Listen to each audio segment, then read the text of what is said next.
Alright everybody, so welcome to part 2. If you saw part 1, you saw that it was very long, and I kind of just finished filming that, and now I'm like, but no, I'm not out of breath really, I'm just kind of like, okay, I just did that. Now we're going to do part 2. So I promise this won't be as long. I'm probably going to talk about each movie just as long though, but there isn't any honorable mentions in this part, obviously. This is number 20 to 11 in my list, yeah, so let's just get started right away. But my camera, or should I say my phone, decides to... Okay, there we go. Coming in at number 20 is a tie between the original Star Wars, The Empire Strikes Back, and Return of the Jedi. Now, I know what you're saying. Why is this so low on your list? Well, 20 is not low, actually. Why is it number 20? Don't get me wrong. Star Wars is a big part of my life. From my childhood to now, I'm always going to love Star Wars. The prequels, I don't say I love the prequels, but they're a part of Star Wars, so I guess I enjoy them.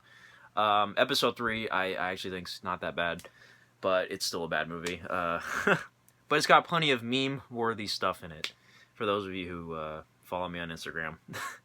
You know what I'm talking about. But Star Wars, I have it at number 20 right now, because, I don't know. It was hard making this list. I've said that a million times now. But, I don't know, where I'm at right now, personally, I just have it at number 20. The other movies I have above it, right now, for me, are, you know, I wouldn't say they're better movies, you know, I'm sure there's ones that are, you know, better movies, but, in terms of, like, the film itself, like, is it a better film? But for me, personally, I like the movies, you know, 19 through number 1 better. I just enjoy them more, I guess, or for whatever reason, they're more favorable for me. Okay, enough of that. Anyways, Star Wars. I had to do a tie for these 3 movies because I couldn't... Like I said, this list would have been like... I would have had to omit certain movies if I had all 3 of these separately. You know what I'm saying? So that's why I had them tied together. Now, if you want to know my ranking for the Star Wars movies, I did a whole ranking video. So I would have Empire Strikes Back as being the best one, and then A New Hope, the original one. I don't like calling it A New Hope, but that's what it's called now. And then Return of the Jedi. So that's the order I would have them in. But for this list, they're tied at number 20. But that is the order I prefer them, so there you go. But yeah, Star Wars, the original trilogy, there's nothing else like it. It's iconic, it's classic, it's awesome. Harrison Ford, Mark Hamill, Carrie Fisher, name a better trio. I'll wait. You know that meme, right? But yeah, Darth Vader, Yoda, the Emperor, Chewbacca, R2-D2, C-3PO, Lando Calrissian, everything about the original trilogy is, like, amazing. My phone is, like, slowly falling over. Did you see that? Everyone knows the original trilogy is, like, amazing. There's never going to be a better set of Star Wars movies. I'm sorry. I really did enjoy The Last Jedi, though. I thought it was very good. But yeah, the original trilogy is just iconic. I don't have much else to say about it. Everyone's talked about the Star Wars movies to death, so... Yeah, the original trilogy. If you want to know my extended thoughts on each movie, go watch my ranking video for the Star Wars movies that I did a month or 2 ago or whatever. So yeah. Okay, coming in at number 19 is the original Rocky. Now, come on. Rocky 1 is obviously the best Rocky movie. I was a big fan of all the Rocky movies back in high school. Did I do a ranking? There you go. Idea. I did not do a ranking for the Rocky movies yet. I need to do that. Wow. Why didn't I think of that? So there's one I could do. I was actually, like, recently thinking, what other ranking videos could I make? Oh, now I know, Rocky. But I was such a fan of these movies. I love all of them. When Creed came out, that was my thing. I was like, yo, Creed, it's Rocky 7. I don't care what it is. It's another Rocky movie. Oh, my God. And Creed was phenomenal. I almost wanted... No, it wasn't, like, worthy of being in my top 30 or anything, but, you know. Anyways... The first Rocky movie, it's so amazing. The scene, everyone knows this scene right here. That's all I have to say. Just this image alone. That's all it is. Anytime you watch the scene, you either tear up, you either get goosebumps, or you cry. There's no other choice. Me personally, every time I see the scene, I get goosebumps. And maybe a few times I've teared up. I don't know. But this first Rocky movie, it's every definition of the word classic that applies to the first Rocky movie. it's just such an underdog story. The fact that Sylvester Stallone was like very poor at the time or whatever, and he made this movie and it won Best Picture and he got nominated for Best Actor. It's just crazy. The soundtrack's phenomenal. The montages are phenomenal. Everything. The movie's like almost perfect. Like, it's so good. Everyone knows Rocky. It is as iconic as a movie gets, pretty much. The whole city of Philadelphia is like, Rocky is their hero, I guess, and he's a fictional character. So, yeah, Rocky, just perfect movie almost. I say almost because, like, I'm sure there's a flaw in there that you can find, but yeah, just phenomenal. All right, coming in at number 18, Chasing Amy. Now, people are like, this movie is so high. Now, I like how I said number 20 was low and 18's high. No, sorry. It's like in the middle of my list, pretty much. So people are like, wait, Chasing Amy, that movie's not that special. To me, it's special. Now, here's the thing. I recently did a ranking for the View Askew universe movies. Now, those are the 6 movies by Kevin Smith that are in the same universe, I guess you could say. Cinematic universe, whatever you want to call it. With Clerks and Mallrats and Dogma and all that. And I put Chasing Amy at number 1. Now, I think certain people in the comments were like, wait, why is Chasing Amy number 1? But here's the thing. This is a masterpiece. Now, Kevin Smith movies, you would call that a masterpiece. Now, this really isn't like a Kevin Smith movie if you compare it to all his other movies. This is so different, tonally and emotionally. This is a pure drama. It's got a lot of comedy in it, which is very funny. There's a lot of laugh out loud parts in this movie. I actually watched this last February. I rewatched this on Valentine's Day, actually. What a movie to watch on Valentine's Day when you're single, right? Oh man, I love this movie. Chasing Amy is so good. But like I said, it's like a cut above the other Kevin Smith movies that, when you watch this movie, you could tell it was made with more care, more love, more appreciation. It's got a whole atmosphere to it. It's got a whole vibe to it that none of his other movies have. The dialogue in this movie is excellent. The character relationships are excellent. Jason Lee and Ben Affleck and Joey Lauren-Adams especially. What a trio. I mean, yeah, you'll probably watch this movie and be like, it was good, but, like, I don't get why you put it so high. But it's just, the thing with me, I really like damaged, broken characters, and there's one in particular in this movie that is, had a past. If you've seen the movie, you know what I'm talking about. It's just, I love stuff like this, like with a character piece, I guess you could call it, when someone has so many flaws. But the movie that teaches you a lesson that you shouldn't look at someone for their flaws, for what they've done in the past, but as the person as a whole. You should look at the person, not what they've done, not what their mistakes were. You need to learn to forgive. It's just a very good love story also.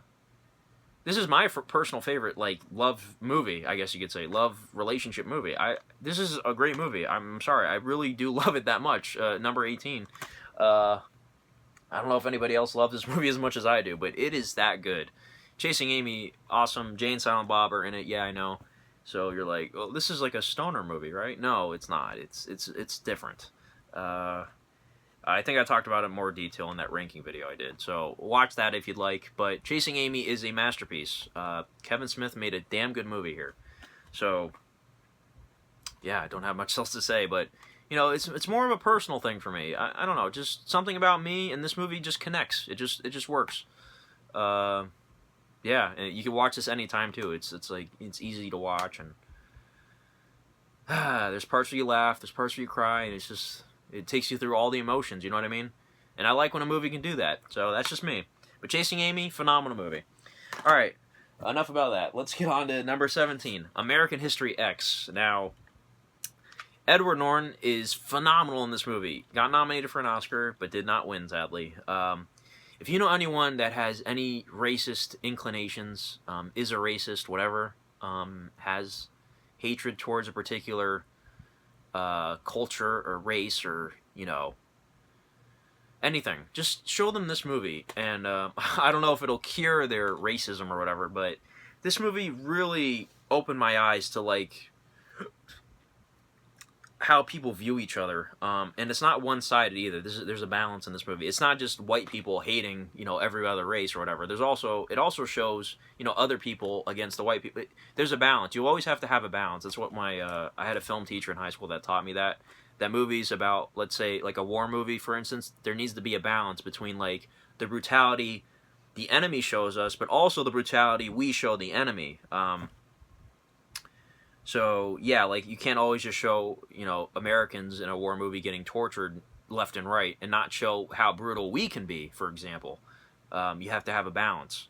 This movie has a balance, I think. I don't want to spoil anything, but there's something that happens at the end of this movie that really, it's like, oh, okay, Jesus Christ. You know, but this movie really does show you, like, the ignorance and, like, the stupidity that racist people and groups, it's all pointless. It's a waste of time. It's a waste of, it's just a waste of your life if you ever join one of those groups, or, you know, white supremacist or anything like that. Edward Norton has an arc in this movie that's like no other. The black and white is awesome. I love that choice, that style choice. Edward Norton and Edward Furlong, the other who was in Terminator 2, one of my other favorite movies that's going to be much later on this list. He does a great job also as a supporting character, his brother. And also, somebody that's underrated in this movie is, oh god, what's her name? I can't think of it. Her name's not on the credits.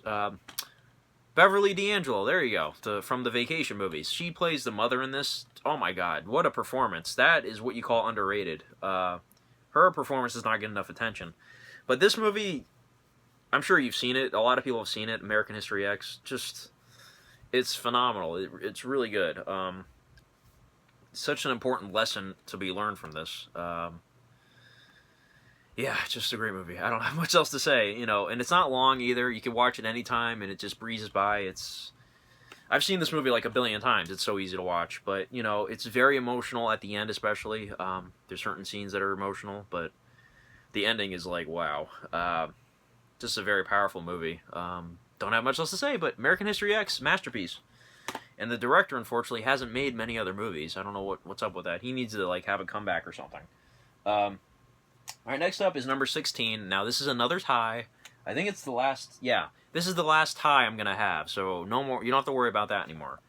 Godfather 1 and 2. Now, personally, I like Godfather 1 more.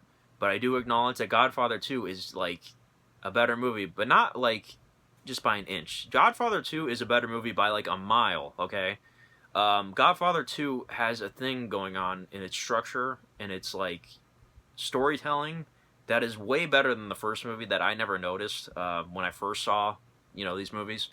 By the way, I think Godfather 3 is underrated. I did a whole video on that a couple years ago. Shoot me now, but I'm not including it in my list. Don't get me wrong. Godfather 3 doesn't compare to the first two, but it's underrated. I don't think it's bad. Like, everybody hates Godfather 3, but Godfather 2 is as good as a movie can get. It's that much of a masterpiece.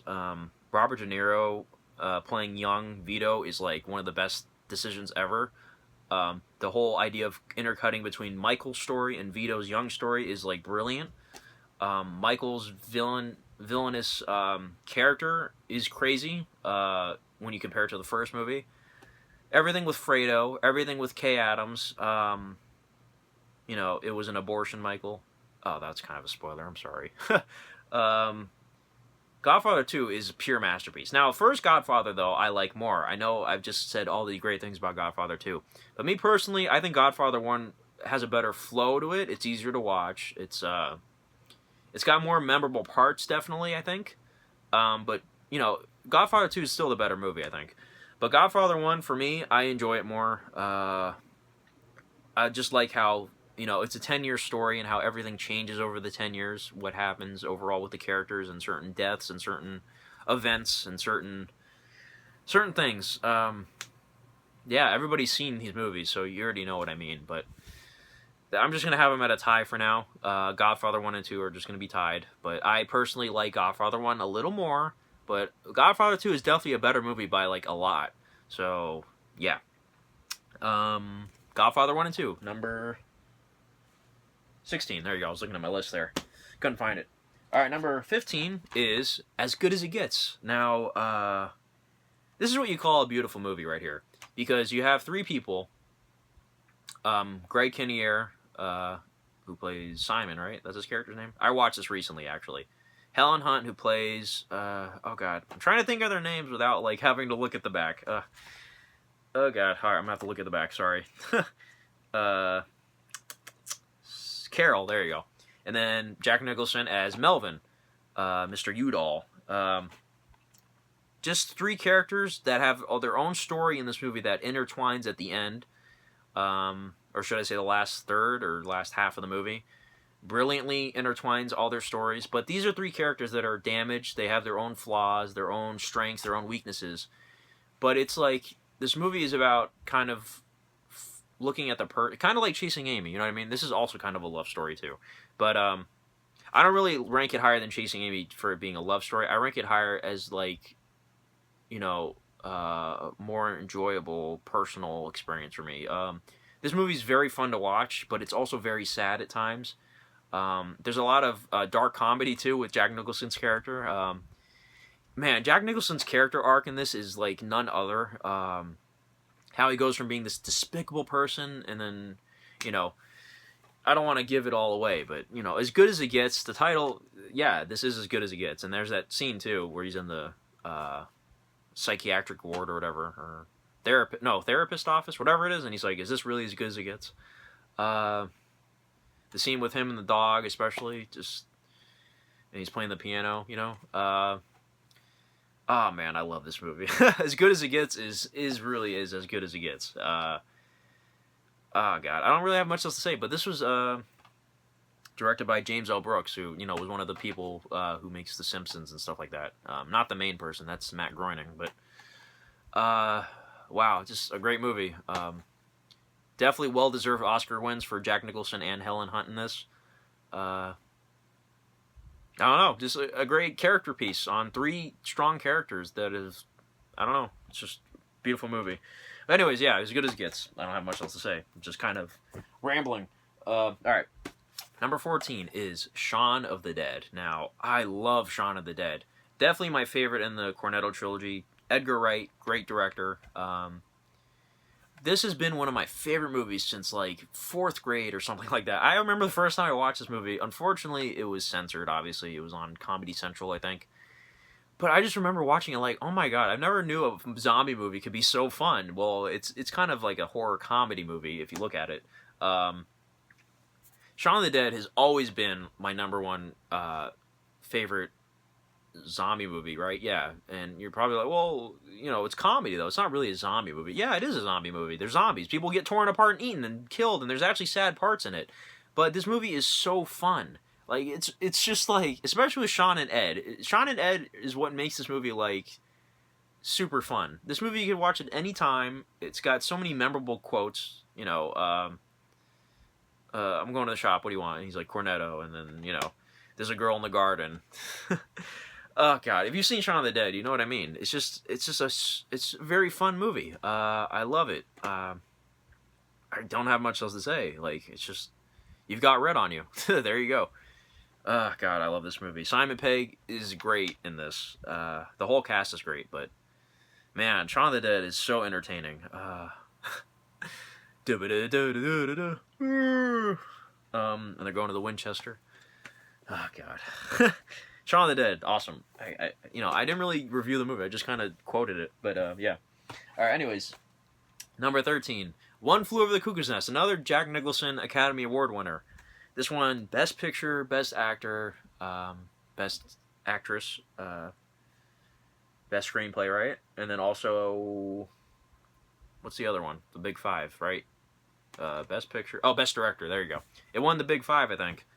One Flew Over the Cuckoo's Nest. This is a movie that is like, I don't know how to put it. It's just like, it's one of those, it's not like a prison movie, because they're not in a prison, but it's like, kind of like the same idea, where you have all these characters that are stuck in this place, and they have to, like, it shows you what they go through in this place, and it's got a whole wide variety of characters in this. Christopher Lloyd, Brad Dourif, who's the voice of Chucky, by the way, was in this, and he actually got nominated for an Oscar as Billy Bibbit. Just a great cast of characters. Nurse Ratched is such an evil villain. You know, but you wouldn't think she's, like, evil, but, like, you can tell psychologically she's evil. Played by Louise Fletcher, right? That's her name? Yeah. I don't know. It's really the Jack Nicholson performance in this that really, like, puts it up there. Everyone knows this movie's phenomenal. You know, it wouldn't have won all those awards if it wasn't phenomenal. But, I don't know. And I know some people don't like the fact that, if you read the book, One Flew Over the Cuckoo's Nest, which I actually have that book, I read it, the main character in that is actually Broom, the Chief Broom. That's his name in the book, Chief Broom, but they just call him Chief in the movie. It's from his point of view, his perspective in the book, but they changed it to where it's actually from, oh god, why can't I think of his name? Oh jeez, what is, Jack Nicholson's character's name? Oh god, why can't I think of it? I've seen this movie a million times, too. I love it. I just can't think of his character's name right now. Oh, God. Here, I'm going to have to look. I'm going to have to cheat here. Randall Patrick McMurphy. There you go. McMurphy. Yeah, just Jack Nicholson's great in this. Now, I actually discovered this movie through my dad because he would always quote it. You know, McMurphy. Billy Bibbit's character. And then, you know, this scene right here, what's the bubble gum they're chewing? Juicy fruit. There you go. My dad would always be like, juicy fruit. He's like, he was always saying, I want to play Cards Martini. My dad loves this movie, but I saw it because of him, because he always quoted it, and he was like, oh, you might not like it. But then I saw this movie, I was like, no, I love this movie. What are you talking about? He thought I wouldn't like it when I first went to see it, watch it on DVD or whatever, but yeah, this movie is really a masterpiece. I don't really know how to explain it, but it's just good. It's great. It's amazing. You know, it's got a tragic ending. It's tragic yet beautiful. What happens, but yeah, just a great movie. Great soundtrack. You know, the music. Yeah, great movie. Don't have much else to say. Okay, number 12, Leon the Professional. Oh, God. Man, I could go on all day about this movie and how much I love it. First of all, I need to mention Gary Oldman. I am so happy he won an Oscar, finally. Gary Oldman's in this, and I'm a huge fan of Gary Oldman. He might be my number one favorite actor. I think he actually is. Gary Oldman is so good in everything. But this movie, he is nuts. And he gives a hell of a performance in this. But aside from that, we also have the story of Leon and, oh, God. Oh, no. How could I forget her name? Natalie Portman's character. This was Natalie Portman's first movie, too, I think. Leon and... Why can't I think of her name? Oh, God. Matilda. Oh, there you go. Jesus Christ. Oh, God. I would have never forgave myself if I never remembered her name. If I had to cheat by looking at the back. Their whole thing in this movie, him taking her in and teaching her stuff and, you know, raising her pretty much. It's just... This is a beautiful movie. If you've never seen Leon the Professional, please watch it. It's that good. Great action. The whole sequence near the end of the movie, you know which sequence I'm talking about. It's just craziness. Awesome. Great characters, great dialogue, great story, great everything. Just a beautiful... This is a beautiful movie. There's a song at the end by Sting. It's beautiful. The ending's beautiful. Man, I don't know. It's just a great story about two characters who have to just get through everything. You know what I mean? I don't know. My words can't do it justice. Just watch Leon the Professional. If you've seen it, you know why it's great. I've never seen anyone say this movie's bad either. That's the thing too. You never really see that. You never see a movie you've never heard a bad word about. There's always at some point going to be someone that doesn't like a movie you love, but I've never seen anybody say anything bad about Leon the Professional. And I hope it stays that way in these comments. Please don't say anything bad about this. Yeah, this is a beautiful movie. Yeah, Leon the Professional, number 12. I really want to put it in my top 10, but it didn't make it. I'm sorry. Okay. Number 11. Now, this is going to be the last movie I talk about in this video. So my top 10 will be the third video, which I'll upload tomorrow. So, yeah. But number 11, it's funny, because this movie starts with 12. It should have been number 12, right? is 12 Angry Men. Now, I made a video, I think it was last year. It was called, What Movie Have You Watched the Most Times? And the movie I watched the most times was this. I've seen this movie, I don't know how many times. I can't tell you a number, but it's like a billion or something. No. This, in my opinion, is the best written movie of all time. The dialogue in this movie is unmatched. There's 12 unique characters here that have to decide the fate of a boy who's pleading not guilty in a murder case.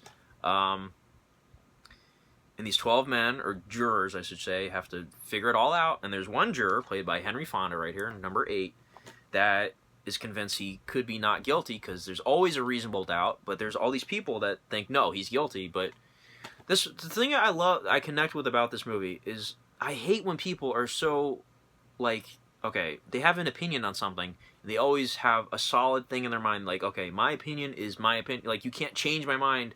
I have a solid foundation to what I think about this. But there's always a reasonable doubt that you could be wrong. That's what I hate about politics. Okay, I know I'm going off on a tangent here.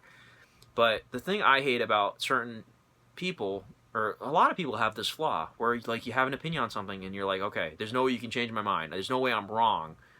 But there always is. There's always a reasonable doubt. And I always keep that in my mind. Anytime I have a certain opinion or I'm in an argument with somebody, you always have to consider that when you're arguing with someone, the other person, they could be right.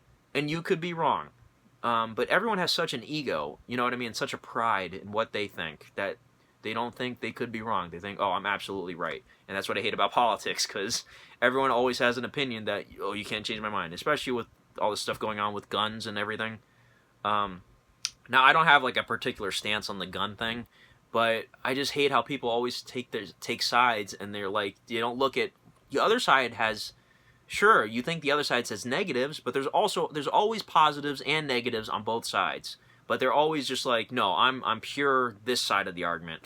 And this movie teaches you the lesson that you could always be wrong. There's moments in this movie where juror number 8 is like, oh wait, you just brought up a good point where I could be wrong. Where I think juror number 4 right here, this guy's pretty smart, right? The stockbroker, he brings up once in a while a few points that make juror number 8 go, oh wait, yeah, you could be right. But what I love is that, you know, none of these people are perfect. Juror number 8 is not perfect either. But he has at least the gall at the beginning of the movie to be like, okay, there's a reasonable doubt here.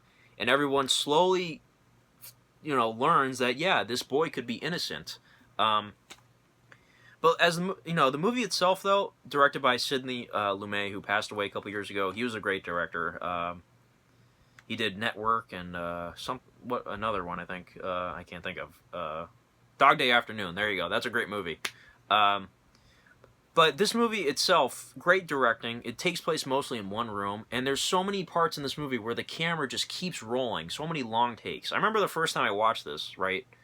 It was actually in one of my English classes in high school, because we had to read the play. We read the play, and I was actually juror number 7, which is funny, because he's a funny character. We read the play, and then the teacher's like, okay, we're going to watch the movie next week. And we watched the movie, and I remember when I was watching the movie, because I'm such a movie nerd,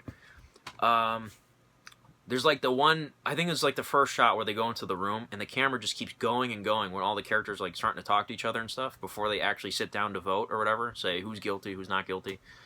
And that one take where the camera just keeps going around. I remember my friend was sitting next to me, and like, I think he said something like, well, this movie's kind of boring or whatever. And I was just like, do you see the camera? It hasn't cut yet. And he's just like, yeah, okay. But like, you know what I mean? Somebody that's not movie savvy like me wouldn't think of like, wait, why are you pointing that out? That's kind of weird. But like people like me notice stuff like that and are just like, wow, that's really cool stuff right there. These are very talented actors. And the camera just keeps rolling. You know what I mean? I just remember being amazed by that and how, you know, how intense at times this movie can get when characters get in heated arguments and stuff. This is just a great movie. Like, I can watch this anytime. That's the thing. I used to watch this movie every night before I went to sleep. That's why it's my number one favorite movie, or not favorite, my number one most watched movie, because I've seen it so many times. But, like, you know, I wasn't watching it when I was going to sleep to, you know, not because it's boring. I don't think this movie's boring whatsoever. But just because it takes place in one setting. I think there's a part where it's raining outside. It's just very relaxing. It's black and white. It's easy to fall asleep to, but not in like a bad way, you know, to where it's like something boring. No, it's not boring. But it's just a great movie with a great set of characters, great dialogue, great atmosphere, great everything, great directing, great camera work, great. I don't know. It's like a perfect movie. It really is. And I've talked about it longer than all the other ones I just talked about, I think. So that should tell you something. 12 Angry Men is a pure masterpiece. If you've never seen it, please watch it. And it's not boring, I promise. But yeah, 12 Angry Men. 30 minutes on this video. Not bad. So I'm going to end it right here. Like I said, part 3 I'm going to have to film right now, and I'll upload it tomorrow. That'll be my top 10. So stay tuned for that. And yeah, thanks for watching this whole thing, if you watch this whole thing. Especially if you watch part 1, because that was like 50-something minutes. Thank you. And like I said, leave some comments below if you have any agreements with me, any disagreements with me. I'd like to discuss. I love discussing these movies because they're my favorites, obviously. So yeah, let's have some discussions in the comments. So thanks for watching this whole thing, and stay tuned for part 3. See you guys.